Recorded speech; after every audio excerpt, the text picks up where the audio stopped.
Hi everyone, welcome to the next installment.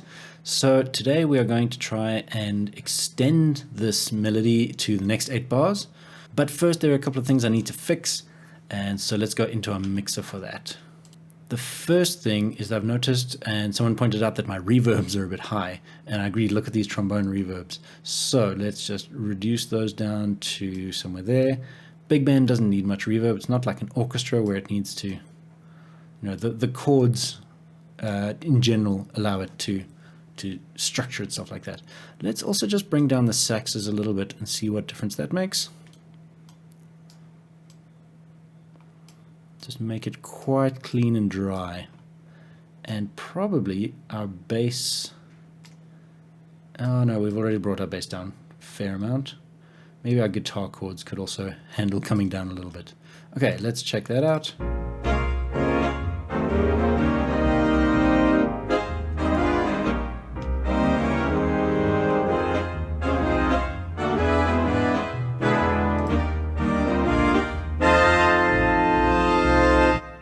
That's pretty cool. I like that. My chord structure is, as I said back in video 1, is an AABA structure. And so here's my first A is the first 8 bars. The second A is almost exactly the same in the chords. Just this last chord, an F7, I've replaced with a D flat 7 to hopefully allow it to get into the B section. So what I think we'll do is let's have the saxes do the same thing. Let's have them with the harmonized melody. We'll give the trumpets a bit of a break. Trumpets always need more break than the rest of the band. And then the trombones can have a counter melody. And like Elliot suggests, I'm going to do a counter melody in all the trombones unison. Give that warm trombone-y kind of sound and leave the harmonizing to the saxes. So let's do that. Let's select our saxes. We know we're not going to be using the trumpets, so let's get rid of them for a second.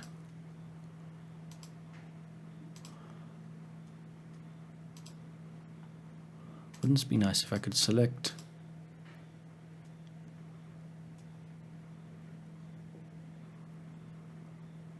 It works. Okay, that's cool. I can select multiple instruments and hide them at once. It takes a little bit longer, but it does them all at once.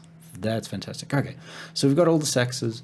Let's select them in the usual way. Then we will R for repeat.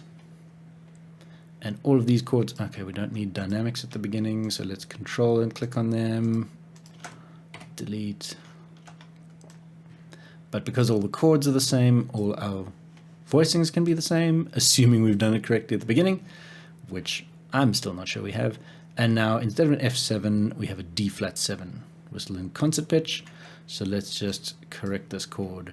A will need to be A flat, F, D, C flat. There we go. And this can be the D flat. Let's just hear this ending.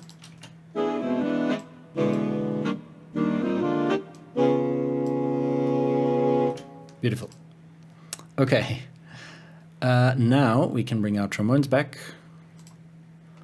I'm even just going to bring back trombone 1, and then, wait, you know what? Let's go back to these saxes for a second.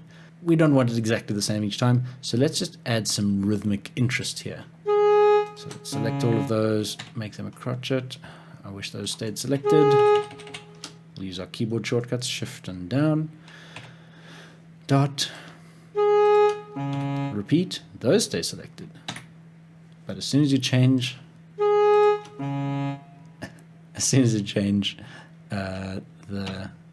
no, that doesn't work. Okay, repeat first, then go back and tie, then repeat again. Let's repeat again with a crotchet. Okay, and let's make it a staccato crotchet. Why not? How are we finding that? Lovely. A little bit of rhythmic interest moving us into the next section. Okay, now trombone. We will do this on all 4 trombones, but obviously it makes sense. Write the first trombone and then copy it in. We're going to be keeping this in a sort of mid-range, nothing too high, so that our bass trombone can also get there comfortably. and not too low so that it just won't sound great. So here we go.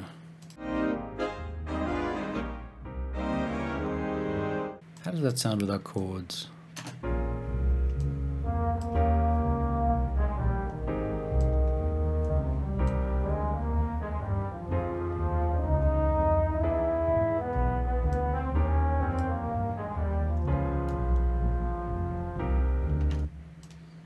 Okay, I think that kind of works with the chords. So let's bring our other trombones in. We'll check dynamics just now. Let's just see if the whole thing works.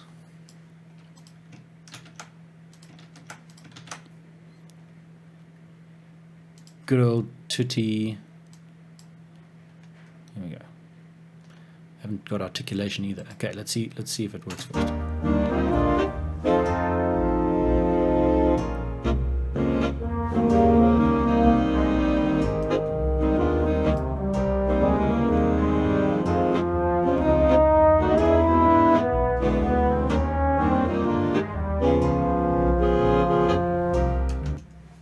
I really like that. That is a lot of fun. Love some good counter melodies. And obviously we're trying to put the moving bits in the spaces where the saxes have long notes or have rests. So static here while the saxes are moving a bit while the saxes are static. Those kind of things definitely help. Dynamics. Let's give some things a try and see what we can come up with. I feel like let's try go a bit quieter in the second section, just for fun. See what our saxes can do. And I mean, if they're all unison, mezzo piano should be fine. Let's see from here.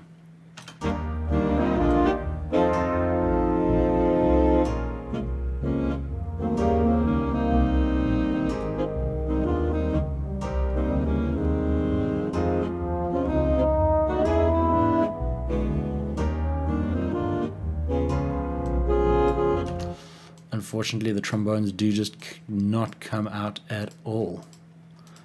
Anytime they have moving lines, for some reason, every musician learns that when you have a long note, pull it back. Moving lines bring it out, but MuseScore seems to be doing the opposite of that. So let's just give it a mezzo forte. I think we want a nice legato line, so I'm happy with the articulation here. We don't need to add staccatos into this counter melody. It's a nice trombone line. So let's keep it like that. Saxes are doing all right.